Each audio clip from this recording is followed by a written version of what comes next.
My name is Ava Sterling, and 13 years ago my father looked me in the eye while a freezing October storm howled behind me and said the words that still haunt my dreams. Get out. I won't have a junkie for a daughter. I was 15 years old. I had no coat, no phone, and nothing in my hands but a backpack filled with geometry homework and sneakers already soaking through.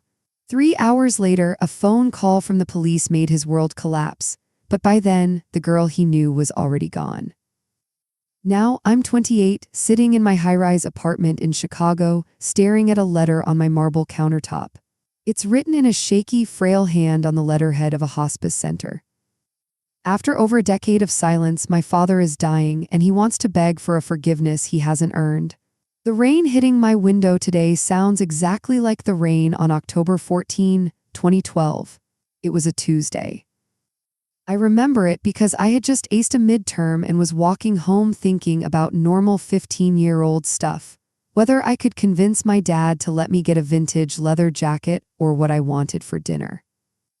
I had absolutely no idea that in less than 2 hours I would be fighting for my life on the side of a highway. The moment I stepped through the front door that afternoon, the air in the house felt heavy, like the static before a lightning strike. My father, Thomas, was standing in the center of the living room. His face was the color of raw meat, a deep, bruised purple. He was clutching a stack of $100 bills in one hand and 3 empty prescription bottles in the other. Behind him stood my older sister, Chloe. She was 19, the golden child of our town, and she had her hand over her mouth, her eyes brimming with well-rehearsed tears. She looked like the perfect picture of a heartbroken sister. In the kitchen doorway, my stepmother, Alina, stood with her arms crossed, her lips pressed together in cold indifference. She specialized in saying nothing while bad things happened. Before I could even drop my bag, the explosion happened. My father didn't ask questions. He screamed that I had been stealing from his wallet for months. He held up the pill bottles, heavy-duty painkillers, and said Chloe had found them tucked inside my closet. He threw a printed sheet of paper at my chest. It was a log of fake text messages from a burner phone, conversations proving I was talking to drug dealers. I stood there, my heart hammering against my ribs so hard it hurt. I tried to speak, but the betrayal was so thick I couldn't breathe. I caught Chloe's eyes for a split second. The devastated mask slipped just enough for me to see it, a flicker of pure satisfaction. She had spent weeks feeding him lies like poison wrapped in sugar. She built a cage around me, and today she was finally locking the door. I didn't do this, Dad. I've never even seen those. I finally screamed, but his mind was already made up. Chloe stepped forward, her voice a soft, manipulative whisper. Ava, honey, just tell him the truth. I tried to help you, I really did, but I can't watch you destroy yourself anymore. It was an Academy Award-winning performance. She sounded so broken while she was effectively pulling the trigger on my life. My father grabbed my arm, his grip hard enough to leave bruises instantly. He dragged me toward the front door. The storm outside had turned vicious. The trees were bending and the rain was coming down in freezing sheets. He grabbed my backpack from the floor, threw it at my chest so hard I stumbled, and shoved me onto the porch. Don't come back, he growled, his voice trembling with rage. I don't need a sick daughter, get out of my house. The sound of the deadbolt clicking was the loudest thing I've ever heard. I stood there, soaked to the bone within seconds, waiting. I waited for the door to open. I waited for someone to say it was a misunderstanding. But the house stayed dark. I was 15, it was 38 degrees outside, and I had just been erased. I had no jacket, no money, and no way to call for help. I was just a shadow on the porch, wondering if I was going to survive the night. The numbness didn't happen all at once. It crept in, starting with my toes and fingers until it reached my very bones. By the time I reached the edge of our suburban neighborhood, the shivering had become a violent, rhythmic shaking that made it hard to keep my balance on the slick pavement. Every time a car sped past on the main road, the wall of dirty rainwater kicked up by their tires would drench me all over again. I was a ghost on the shoulder of the highway, a 15-year-old girl disappearing into the gray sludge of a New England autumn. It's strange the things your mind clings to when your world is ending. I kept thinking about that geometry test I had aced earlier that day. I kept visualizing the perfect angles I had drawn on the paper, a sharp contrast to the chaotic, freezing reality I was currently walking through. I had no phone. My father had taken it a week prior as punishment for a lie Chloe had told him about my grades. I had no money. All I had was a half-eaten protein bar in my bag and a heavy textbook that was slowly turning into a brick of wet paper. I had covered maybe 3 miles when the real exhaustion hit. It wasn't just physical fatigue. It was a soul-crushing weight that made every step feel like I was dragging lead weights through the mud. I found myself looking at the dark drainage ditches by the side of Route 12, wondering if it would be easier to just sit down and close my eyes.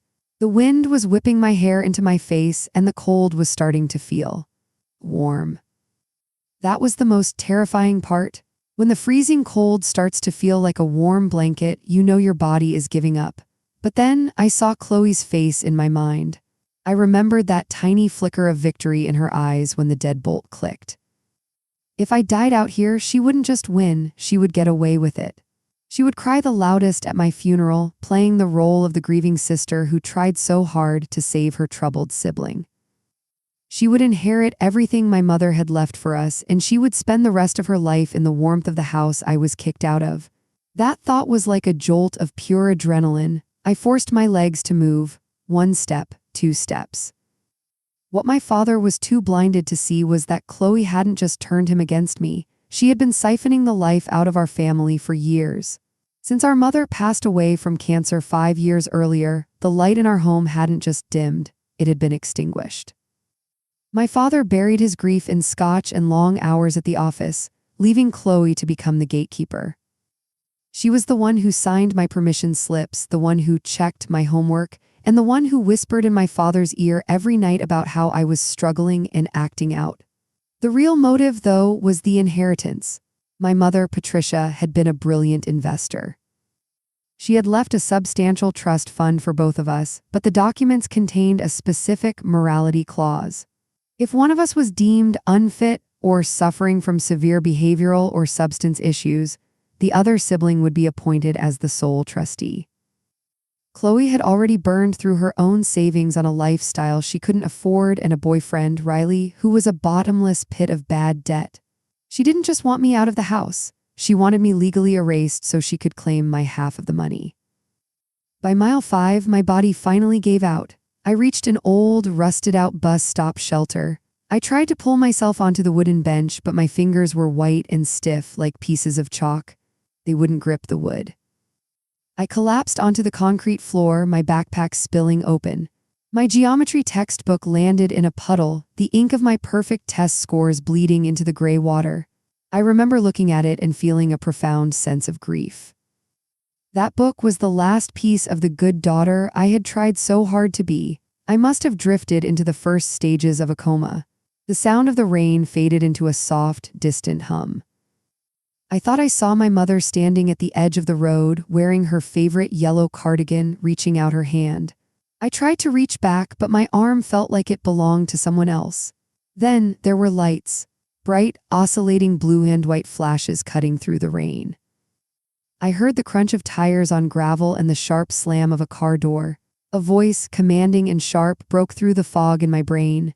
"Dispatch, this is Unit 42. I've got a 1056 on Route 12. Female, mid-teens, non-responsive. I need an ambulance at Miller's Cross immediately." I felt someone lift me. It wasn't the rough, angry grip of my father. It was firm, careful, and incredibly warm. I tried to tell the man that I had to get to Aunt Sarah's, that I wasn't a junkie, but all that came out was a jagged, broken moan. As the paramedics arrived and the world turned into a blur of oxygen masks and sirens, I didn't know that my father's phone was about to ring.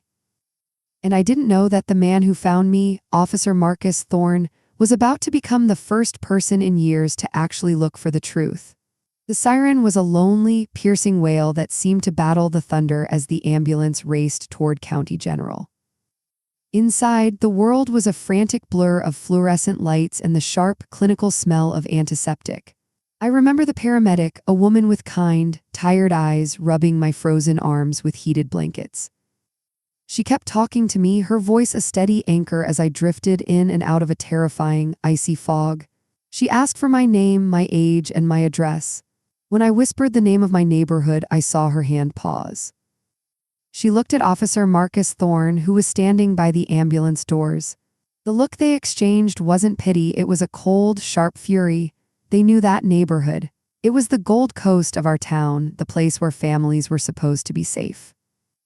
15-year-old girls from those homes didn't just end up dying in ditches by accident. While they were hooking me up to an IV and monitoring my dangerously low heart rate, the clock in our living room was ticking toward 9:30 p.m. My father was finally starting to feel the first tremors of a guilty conscience, though he would never admit it to himself. Later, through police depositions and hospital records, I learned exactly what was happening in that house while I was fighting to stay alive. My father was pacing. The storm had worsened, and the wind was rattling the heavy window panes of our expensive home. He had asked my stepmother, Alina, if they should go out and look for me, just to scare me into coming back, he claimed. But Chloe, the architect of my ruin, was ready. She brought him a hot drink and sat him back down in his recliner. "Dad, she needs to learn that her actions have consequences," she'd said, her voice dripping with artificial concern. "If you go get her now, she'll just keep stealing from you. She needs to hit rock bottom so she realizes how much we've tried to help her." She was a master at playing on his pride and his fear of public embarrassment. She convinced him that letting his youngest daughter freeze was an act of tough love. But at 9:45 p.m., the phone rang. My father answered it, likely expecting it to be me, calling from a gas station, sobbing and begging to come home. He was prepared to be stern. He was prepared to give me a list of conditions for my return. Instead, the voice on the other end was like a strike of lightning. It was Officer Thorne. "Mr. Sterling, this is the county police. We have your daughter, Ava. She was found unconscious on the shoulder of Route 12. My father's face went white as bone. The floor fell out from under him, but even in that moment of shock, his first instinct wasn't, "Is she okay?" It was, "What has she done?" He immediately started explaining to the officer that I was a troubled child, that he had kicked me out for the safety of the household, and that he had evidence of my drug use. Officer Thorne didn't let him finish. "Sir, your daughter is being treated for stage 2 hypothermia. Her core temperature was low enough to cause organ failure. If she had been out there another 20 minutes, we'd be calling the medical examiner, not you. You need to get to the hospital immediately. And sir, don't worry about bringing your evidence. We've already notified Child Protective Services. A caseworker is already at her bedside." The silence in that living room must have been deafening. My father hung up the phone, his hands shaking so violently he dropped the receiver. He looked at Chloe, who for the first time that night looked genuinely terrified. Not because I was hurt, but because I had been found by the wrong people.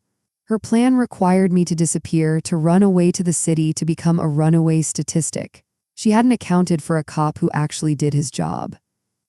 When they arrived at the hospital, I was tucked into a bed in the intensive care unit. My skin was still the color of ash, and I was hooked up to monitors that beeped with a rhythmic, mechanical pulse. I was awake, but barely. Beside me sat a woman I didn't recognize. She wore a sharp blazer and held a clipboard.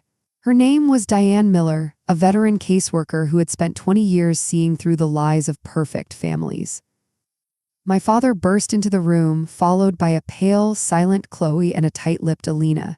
He started talking before he even reached my bed, his voice loud and defensive, echoing in the sterile room.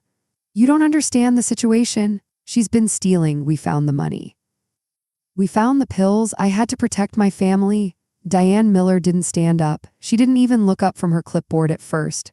She just let him dig his own grave for a few seconds before she raised her eyes. They were as cold as the rain outside. "Mr. Sterling," she said, her voice a calm, dangerous whisper, "whatever evidence you think you have, we will discuss with the police in due time. But right now, the only thing that matters is that a 15-year-old child was found 5 miles from her home in a freezing storm with no coat.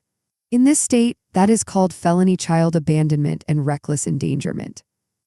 Now, if you want to keep shouting, I suggest you wait for the officers who are on their way up here to take your formal statement."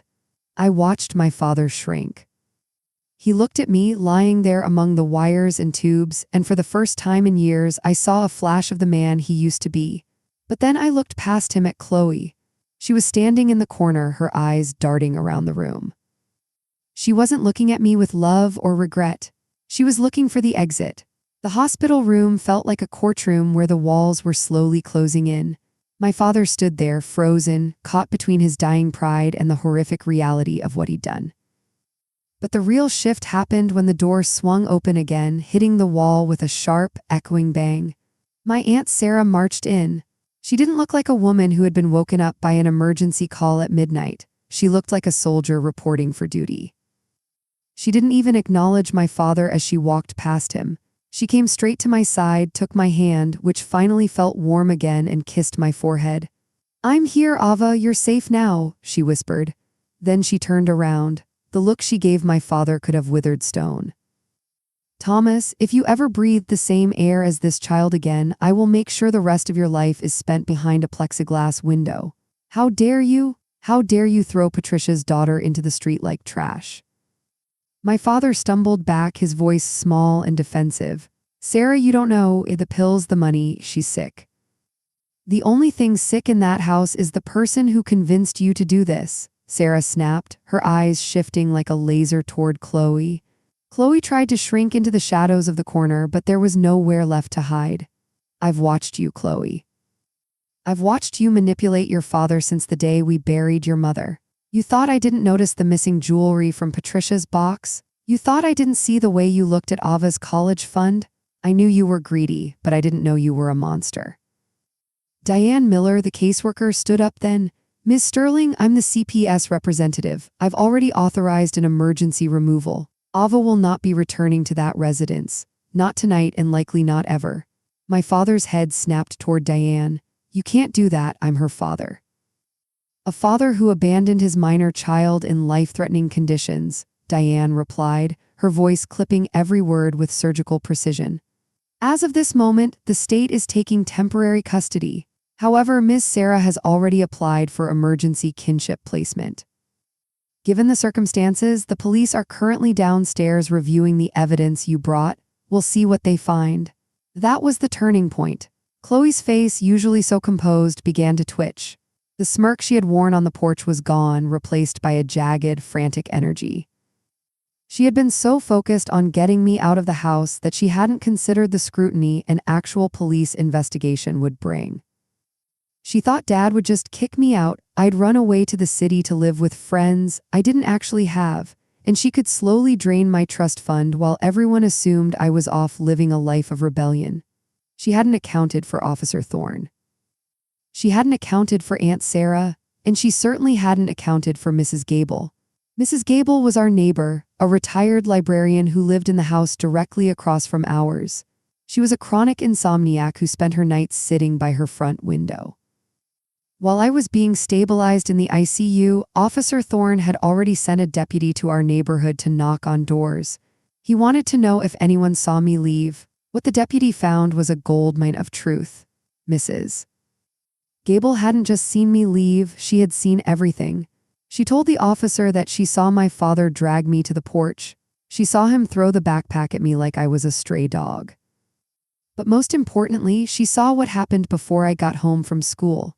She had seen Chloe and a young man, who we later identified as her boyfriend, Riley, carrying several heavy bags from the house to Riley's car around 2:00 p.m. She saw them laughing. She saw Chloe holding a thick envelope that looked like it was stuffed with cash. Back in the hospital, the door opened again and Detective Vance entered. He didn't look like he had time for games. He looked at my father and then locked eyes with Chloe. "Mr. Sterling, we've taken a look at those pill bottles you turned over as evidence. Interestingly, the pharmacy records show they were prescribed to a Riley Vance, no relation to me, and were reported stolen earlier this afternoon. However, the GPS on Mr. Vance's phone puts him at your house at the exact time he claimed his car was being broken into across town." Chloe's breath hitched. A soft, jagged sound of a trapped animal. The detective continued, his voice dropping into a low, terrifyingly calm tone. "We also pulled the security footage from the ATM on 4th Street. Someone used your card, Mr. Sterling, to withdraw $800 today at 2:15 p.m. The person on the camera was wearing a very distinctive pink tracksuit. Chloe, isn't that the same one you're wearing under your coat right now? The silence that followed was heavy enough to crush a person. My father turned his head slowly, looking at his golden daughter. The betrayal on his face was agonizing. He wasn't just realizing he had hurt me, he was realizing he had been played like a fool by the only person he trusted. Chloe, he whispered, his voice cracking. What did you do? Chloe didn't cry, she didn't apologize. Instead, she did something that chilled me to the bone. She straightened her back, wiped the fake tears away, and looked at him with pure, unadulterated coldness. I did what I had to do, Dad. You were never going to give me the money I needed. You were too busy saving it all for perfect little Ava and her Ivy League dreams. I deserved that money. I've been taking care of you for years while she just studied and existed. I earned it. At that moment, the police moved in. As they led her out of the room in handcuffs, she looked back at me. There was no regret, only a promise of hatred. I watched her go, and then I looked at my father, who had sunk into a chair, sobbing into his hands. I wanted to feel bad for him, but then I felt the phantom cold of the rain on Route 12, and I realized that while Chloe had built the trap, he was the one who pushed me into it. The weeks following the hospital confrontation were a blur of legal meetings and the slow, painful process of thawing out my soul. I moved into Aunt Sarah's guest room, a sun-drenched space that smelled of lavender and old books. It was a stark contrast to the house of shadows I had left behind. But while my body was finally healing, the investigation into the Sterling family was just beginning to peel back the layers of a decade-long deception. Detective Vance and the CPS team didn't just stop at the night of the storm. They started digging into our family's financial history, and what they found was a systematic pillaging of my mother's legacy. It turned out Chloe hadn't just been stealing hundreds of dollars. She had been siphoning thousands. She had forged my father's signature on secondary insurance payouts and had even managed to redirect a small portion of my mother's trust fund interest into a private account she shared with Riley. She wasn't just a disgruntled teenager, she was a calculated criminal who had turned our home into her personal bank. But the most heartbreaking revelation came from a box found in Riley's apartment during a search warrant. It was a collection of intercepted mail. There were letters I had written to my mother's grave, letters from my teachers praising my work, and even several college recruitment brochures that had been mailed to the house. Chloe had intercepted every single one of them. She had been curating my life, hiding my successes from our father, and replacing them with forged notes from the school complaining about my attitude or missed assignments. My father hadn't just failed to believe me that night, he had been conditioned for years to see me as a failure. I sat at Sarah's kitchen table one afternoon, looking at a brochure from a prestigious university that was now 2 years old. It was wrinkled as if it had been balled up and then smoothed out. She wanted you to stay small, Ava, Sarah said, placing a mug of cocoa in front of me, because if you were big, you would have seen her for exactly what she was. She needed you to be the problem so she could be the solution. The fallout for my father was devastating. While the police ultimately decided not to pursue felony charges for the abandonment, citing his genuine belief in the false evidence and his cooperation after the fact, the court of public opinion was not so kind. The story of the high society father who threw his daughter into a storm hit the local news. He lost his position at the architectural firm. His friends drifted away. Alina, my stepmother, proved her loyalty was as thin as the ice on a puddle. She filed for divorce 3 months later, taking half of what he had left. I saw him only once during that year at the final custody hearing. He looked like he had aged 20 years. His hair was thin, his shoulders were slumped, and the fire that used to fuel his temper had been replaced by a hollow, flickering ash. He tried to approach me in the hallway of the courthouse. Ava, he croaked, his voice trembling. I have the new algebra textbook. The one you lost in the rain. I bought you a new one. I looked at him, and for the first time I didn't feel fear. I didn't even feel anger. I felt a profound sense of pity. He thought a $30 textbook could replace the trust he had shattered. He thought he could buy back the daughter he had left to die with a gesture that was a year too late. "Keep it, Dad," I said, my voice steady. "I already passed the class. I don't need your books anymore. I don't need anything from that house." Aunt Sarah took my arm and led me away. As we walked toward the exit, I felt a weight lift off my chest. I wasn't the sick daughter anymore. I wasn't the junkie or the thief. I was a survivor who was finally walking toward a future that hadn't been written by someone else's lies. But as I began my new life, a dark cloud remained on the horizon. Chloe. She had been sentenced to a juvenile detention facility followed by probation, but her bitterness hadn't faded. From behind those walls, she began writing letters. Not to me, she knew better than that, but to Riley, who was awaiting his own trial. The letters, which were eventually intercepted by her counselor, detailed a plan to get back what was hers. She still believed the trust fund belonged to her. She still believed I was the one who had stolen her life. It was a reminder that while the storm of that night had passed, the ripples were still spreading. I threw myself into my studies. I used the anger as fuel. Every time I wanted to give up, I thought of the rain, I thought of the cold. And I thought of the look on Chloe's face as she watched me from the window. I wouldn't just survive, I would thrive. I would become someone so successful that her shadow could never reach me again. 13 years later, as I sit in my Chicago apartment with that hospice letter in my hand, I realize that the past is a debt that eventually comes due. My father is at the end of his road, and he's finally ready to tell the truth about where the rest of the money went. The letter says he has a confession, not just about the night of the storm, but about my mother. And as the rain slides down my window, I know I have to go back. Not for him, but to finally bury the ghost of the girl who was left in the rain. The drive back to my hometown was a journey through a landscape of ghosts.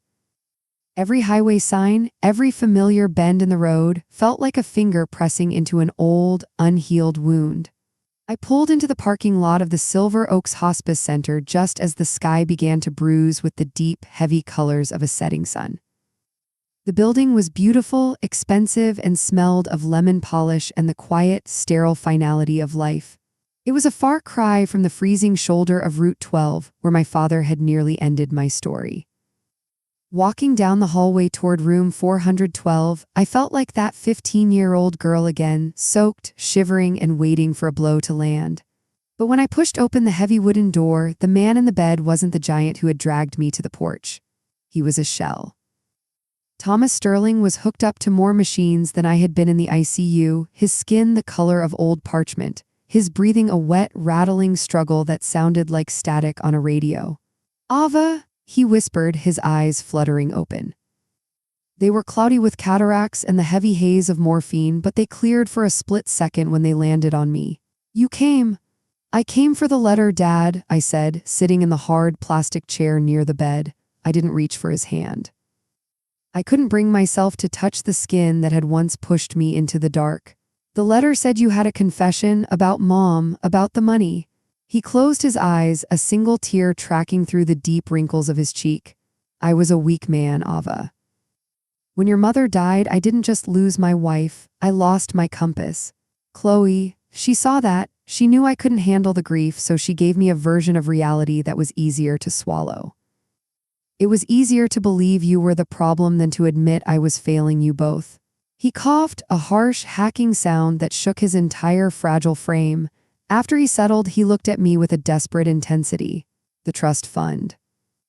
It wasn't just life insurance, Ava. Your mother had found out something before she died. She knew Chloe had a darkness in her. She had seen the way Chloe treated you when we weren't looking. She left a third account, a secret one. It was meant to be your escape hatch if things ever got as bad as she feared they might."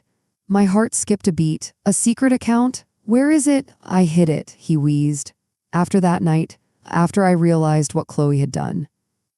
I knew she would come for it. She's out now, Ava. She's been calling me, threatening me. She thinks I still have the access codes. She's been looking for you too. She blames you for her time in the facility. She blames you for Riley leaving her." He reached out a trembling hand toward the bedside table, fumbling with a small wooden music box that used to sit on my mother's vanity. "The key is inside. It's not just money, Ava, it's evidence. Your mother kept a diary. She recorded everything Chloe did to you when you were little. The accidents, the broken toys, the lies. She was going to use it to get Chloe psychological help, but the cancer took her before she could. I took the box, the cherry would cool against my palms. Why now, Dad? Why wait 13 years to give me this? Because I was ashamed. He suddenly cried out, his voice cracking with a raw, ugly grief. I threw you into a storm to protect a monster. How do I look at my daughter and tell her that? I let her rob you, I let her rob me. But she's coming, Ava. She knows I'm dying and she's coming to claim what she thinks is hers. You have to get to the bank in the morning. You have to take it all and disappear before she finds you. I looked at this broken man and realized that even now, at the very edge of death, he was still afraid of his own daughter. He hadn't spent 13 years repenting, he had spent them hiding. He was a coward until the very end. I'm not disappearing, Dad, I said, standing up. I'm done running from Chloe. I ran into a storm once and I survived. If she wants to find me, she can. As I turned to leave, he called out one last time. Ava, I'm sorry, I'm so sorry. I paused at the door, the handle in my hand. I thought about the girl on the side of the road. I thought about the geometry textbook in the puddle. I thought about Aunt Sarah's kindness and the life I had built for myself in Chicago. I know you are, I said softly, but sorry doesn't keep you warm in the rain. I walked out of that room and didn't look back. But as I reached the lobby, I saw a woman standing by the sliding glass doors, smoking a cigarette despite the no smoking signs. She was wearing a high-end trench coat, her hair a sharp, expensive blonde bob. She turned as I approached, and the air in the room suddenly felt like it had dropped 20 degrees. It was Chloe. She didn't look like a convict. She looked like a shark in a designer suit. She smiled, and it was the same smirk I had seen through the window 13 years ago. Hello, little sister, she purred, blowing a cloud of smoke into the sterilized air. I heard Dad was having visitors. I figured you'd show up eventually. You always were the predictable one. The silence between us in that sterile lobby was a living thing, pulsing with the jagged edges of a shared history that should have been buried a long time ago. Chloe didn't move, she just stood there, leaning against the glass door, looking at me as if I were a puzzle she had already solved. She looked successful, polished, and entirely devoid of a soul. It was terrifying how much she looked like our mother, but with none of the warmth. It was like seeing a beautiful statue carved out of dry ice. You've done well for yourself, Ava, she said, her eyes scanning my clothes, my watch, the way I held myself. Chicago suits you. The city air must be better for your lungs than that damp ditch on Route 12. I felt the old familiar flare of anger, but I didn't let it reach my face. I had spent years in therapy learning how to lock my emotions away from people like her. What do you want, Chloe? Dad is upstairs dying. If you want to play the grieving daughter, you're about 13 years too late for an audience. She laughed, a sharp, melodic sound that didn't reach her eyes. Oh, please, we both know Thomas doesn't have much left to give. I'm not here for him, I'm here for what's mine. I know he called you. I know he's been clutching that little music box like it's a holy relic. Give it to me, Ava, save yourself the trouble of a very messy week. I gripped the wooden box tighter inside my bag. This belongs to me, Mom left it for me. It's not just about money, Chloe, it's about the truth you've been running from since you were a child. You didn't just steal from us, you tried to erase me. Chloe took a step forward, her voice dropping to a dangerous, low hiss. I didn't try to erase you, Ava. I tried to teach you your place. You were always the favorite, the smart one. The one Mom looked at with that stupid, adoring glow. I was just the help. I was the one who had to hold everything together while you played with your dolls. I took what I was owed, and I'm going to take the rest. You're not taking anything, I said, my voice steady. I felt a strange sense of calm. For 13 years, I had been afraid of this woman. I had looked over my shoulder in every parking lot, checked my locks 3 times every night. But standing here, inches away from her, I realized she was just a bully in expensive shoes. She had no power over me unless I gave it to her. We'll see about that, she whispered. She reached into her pocket and pulled out a phone, tapping the screen. You think you're safe because you have a fancy job and a clean record. I've spent the last few years making friends in very dark places, Ava. People who know how to make lives very complicated. Give me the access codes to the third account, or I'll make sure everyone in your life knows exactly what kind of troubled past you have. I'll ruin your reputation before you even get back to the airport. I looked at her, truly looked at her, and I felt a wave of profound sadness. You really haven't changed, have you? You're still using the same tired scripts. The troubled sister act doesn't work anymore, Chloe. I'm an adult, I have friends, a career, and a family of my own making who know every single thing you did to me. You can't hurt me with the truth because I've already told it. Before she could respond, 2 security guards approached. They had been watching us from the desk, alerted by the cigarette she was still holding. Ma'am, we're going to have to ask you to leave. Smoking is strictly prohibited and you're causing a disturbance. Chloe didn't flinch. She just crushed the cigarette out on the floor, right on the polished tile, and looked at me one last time. This isn't the end, Ava. That money is mine. Our mother's legacy is mine. Enjoy your little music box tonight. Tomorrow, the world gets very small for you. She turned and walked out into the night, her heels clicking against the pavement in a rhythm that sounded like a countdown. I stood there for a long time, my heart finally starting to race as the adrenaline began to fade. I needed to get to the bank, but more importantly, I needed to see what was in that box. I drove back to the small rental cottage I had found on the outskirts of town. It was a quiet place, secluded by trees, the kind of place where no one would look for me. I sat on the bed and pulled the music box out. It was a simple thing, cherry wood with a faded inlay of a swallow on the lid. I turned the key and a tinkling, slightly off-key version of Somewhere Over the Rainbow began to play. Underneath the velvet lining of the jewelry compartment, there was a false bottom. I pried it up with a nail file.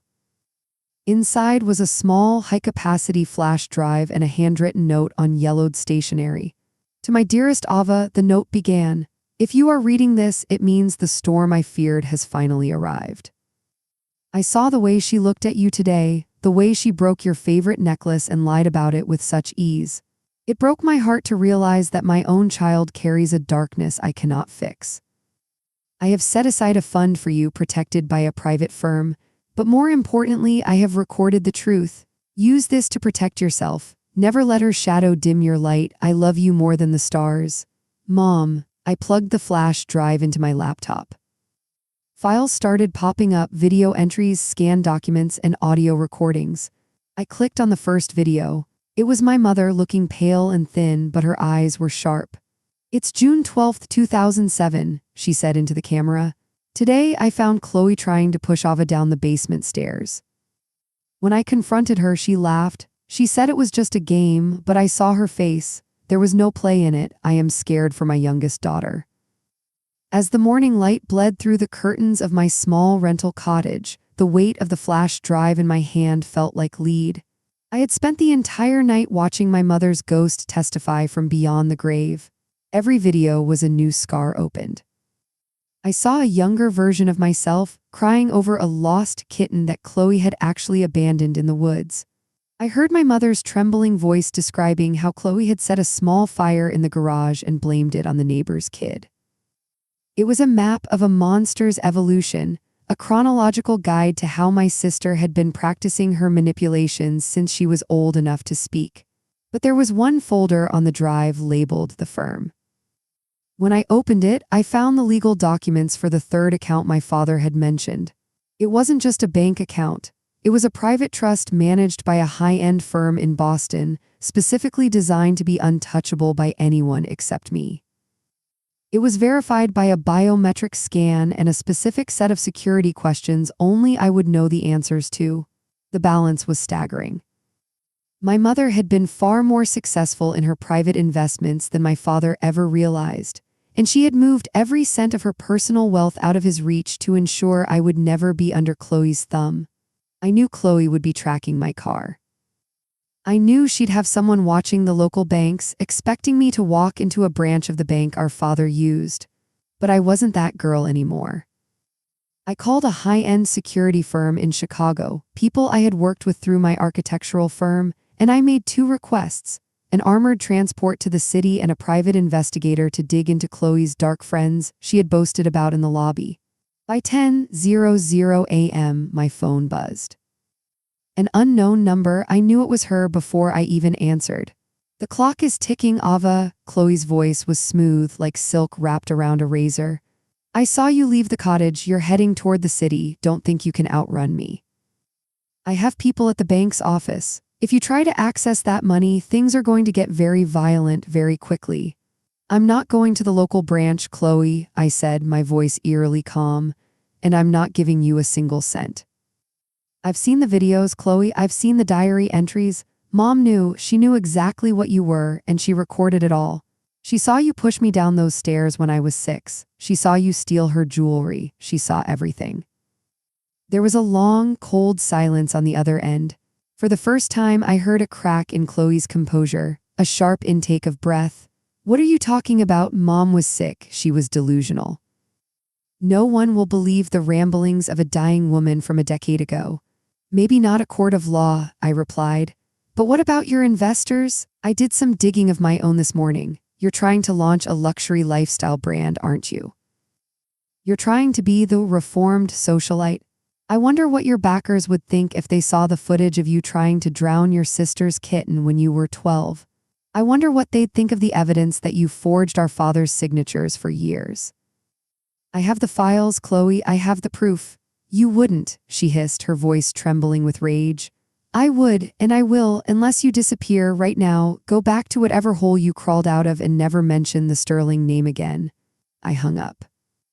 My heart was thundering, but I felt a strange sense of power. For the first time in my life, I had the leverage, but I knew Chloe. She was a cornered animal now, and cornered animals don't just run, they bite. I walked out to my car, but I didn't get in. I saw a black SUV parked at the end of the driveway. 2 men were sitting inside, their faces obscured by tinted glass. Chloe wasn't bluffing. She had sent muscle to intimidate me. But she had forgotten that I wasn't a defenseless child anymore. Suddenly, a second SUV, white and unmarked, pulled up behind the black one. 4 men in tactical gear stepped out. My security team had arrived from the city faster than I expected. The men in the black SUV looked startled. They hadn't expected me to have my own professional protection. They exchanged a few words, realized they were outmatched by a legitimate security detail, and sped off, kicking up gravel as they went. Ms. Sterling. One of the guards asked, approaching me. We're here to escort you. Your private transport is ready. Wait, I said. There's one more stop I need to make. I need to see my father one last time. I drove back to the hospice center. I didn't want to talk to him, but I had to see him. I walked into room 412. He was asleep, or perhaps drifting in that half-world before the end. I stood at the foot of his bed. Why did you do it, Dad? I whispered, even though he couldn't hear me. Why did you believe her over me? Was it because she was easier to love, or because I reminded you too much of Mom and the pain of losing her? He didn't answer. He just let out a long, shuddering breath. I realized then that I didn't need his answer. His silence was his legacy. He had lived a life of cowardice, and he was dying a death of regret. I left the music box on his bedside table. I didn't need the object anymore. I had the truth. The old estate, a sprawling Victorian manor perched on the edge of the Massachusetts coast, was a relic of a time when the Sterling name meant something more than scandal and betrayal. It had been boarded up for years, the gardens overgrown with weeds that looked like skeletal fingers clawing at the gray sky. My father couldn't bring himself to sell it, yet he couldn't afford to keep it up. It sat there, a rotting monument to our family's collapse. But as I sat in the back of the armored SUV, my investigator's words echoed in my mind. Chloe wasn't just lurking, she was nesting. According to the property tax records, the investigator told me over the phone, there was a transfer of deed filed 3 days ago. It has your father's signature on it, Ava. It grants the entire estate to a holding company controlled by Riley Vance. If that deed stands, they don't just get the house, they get the mineral rights and the development potential of the coastline. It's worth millions. I felt a cold shiver that had nothing to do with the weather. My father was dying in a haze of morphine. There was no way he had signed a deed 3 days ago. Chloe had forged it. She was playing her final hand, trying to steal the very ground my mother had walked on. Turn the car around, I told the driver. We're going to the estate now, Ms. Sterling, my instructions are to keep you secure and head to the airport, the security lead replied, his eyes fixed on the rearview mirror. The airport can wait. If I don't stop her now, she'll vanish with everything my mother worked for. I'm not letting her win this time. Not again. The drive to the coast took nearly 2 hours through winding back roads. As we pulled up the long, gravel driveway, the smell of salt and decay filled the air. The house loomed out of the fog like a ghost ship. I saw a silver sports car parked in front of the main entrance, Chloe's car. Beside it was a rugged black truck I recognized from the investigators' photos, Riley's truck. I didn't wait for my security team to clear the building. I stepped out of the SUV and marched toward the front door, the same door I had been barred from 13 years ago. This time I didn't knock. I pushed it open. The interior was a cavern of dust and echoes. White sheets covered the furniture like shrouds in a tomb. And there, in the center of the grand foyer, stood Chloe and Riley. They were holding a stack of documents and a digital camera, likely documenting the condition of the house for their fraudulent sale. You really don't know when to quit, do you, Ava? Chloe said, her voice echoing off the high, vaulted ceilings. She didn't look scared. She looked annoyed, as if I were a fly she had forgotten to swat. Riley stepped forward, his hand resting on the small of his back, a posture that suggested he was carrying a weapon. The deed is forged, Chloe, I said, my voice projecting with a strength I didn't know I possessed. I've already alerted the district attorney and the land registry. You thought you could pull one last fast one while Dad was too weak to protest, but you forgot one thing. I am his legal power of attorney now. I signed the papers with Aunt Sarah and a notary this morning before I came to the hospice. Chloe's eyes widened, a flash of genuine panic flickering in the depths of her pupils. You're lying. Thomas would never give you that power. He's too afraid of you. He was afraid of you, Chloe, I countered, stepping closer. But he's more afraid of dying with your sins on his conscience. He gave me everything I needed to stop you. And I have the security footage from the hospice showing you sneaking into his room with those papers at 2 in the morning when he was unconscious. Riley moved then, a sudden, aggressive step toward me, but my security team was faster. 2 men in tactical gear stepped into the foyer, their presence shifting the atmosphere from a family dispute to a tactical standoff. Stand down, Mr. Vance, my lead guard said, his voice a low, dangerous rumble. The police are 5 minutes out. You can make this easy or you can make it very painful. Riley looked at Chloe, and for the first time I saw the cracks in their alliance. He wasn't a partner, he was a parasite, and parasites always flee when the host is in danger. He dropped the documents on the floor and put his hands up. I had nothing to do with the forgery, he stammered, backing away from Chloe. She told me it was legal. She said it was her rightful inheritance? Riley, you coward! Chloe screamed, her face contorting into something unrecognizable. The golden girl was gone, replaced by the monster my mother had seen all those years ago. She lunged at me, her fingernails aimed for my eyes, but she tripped over the very sheets she had used to hide the furniture. She fell onto the dusty floor, gasping for air, the forged documents scattering around her like autumn leaves. I stood over her, looking down. I thought I would feel a surge of triumph. I thought I would want to scream at her for every night I spent shivering in the dark, but all I felt was a profound sense of exhaustion. It's over, Chloe, I said quietly. The storm is done. You can't hurt me anymore? The sound of sirens began to wail in the distance, growing louder as they climbed the cliffside road. Chloe stayed on the floor, sobbing not out of regret, but out of the sheer, bitter rage of losing. As the police burst through the door, I walked past the chaos and out onto the balcony overlooking the Atlantic. The rain had started again, a soft, cleansing drizzle. I pulled my phone out and dialed Aunt Sarah. It's done, I said, my voice trembling slightly. The house is safe. I'm safe. I know, honey, Sarah whispered. I just got a call from the hospital. Your father, he just passed away. He waited until he knew you were finished. I looked out at the gray, churning waves. My father was gone, my sister was in handcuffs. The Sterling legacy was a pile of ash, but as I stood there in the rain, I realized I wasn't cold. For the first time in 13 years, I was finally warm. The legal aftermath of that afternoon at the estate was swift and clinical, a sharp contrast to the messy, emotional violence that had preceded it. Chloe and Riley weren't just charged with forgery. The investigation into their holding company revealed a web of wire fraud and identity theft that stretched across 4 states. Riley, true to his nature, took a plea deal within 48 hours, turning over every encrypted message and burner phone log he had shared with my sister. Chloe, however, remained defiant until the very end. She refused to speak or look at the evidence, sitting in her cell with the same cold, detached expression she'd worn on the porch all those years ago. I stayed in Massachusetts for the funeral. It was a small, quiet affair, just me, Aunt Sarah, and a few distant relatives who looked like they were attending a tragedy they didn't quite understand. We buried my father next to my mother under the ancient willow tree in the town cemetery. As the priest spoke about peace and forgiveness, I looked at the headstone and realized that I had already found my peace. Forgiveness, however, was a different story. I didn't hate my father anymore, but I didn't excuse him either.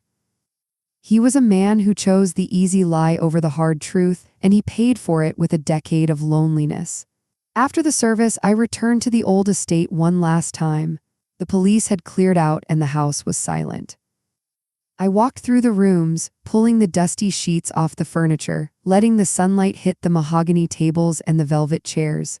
In my mother's old study, I found a small, leather-bound book tucked behind a row of encyclopedias.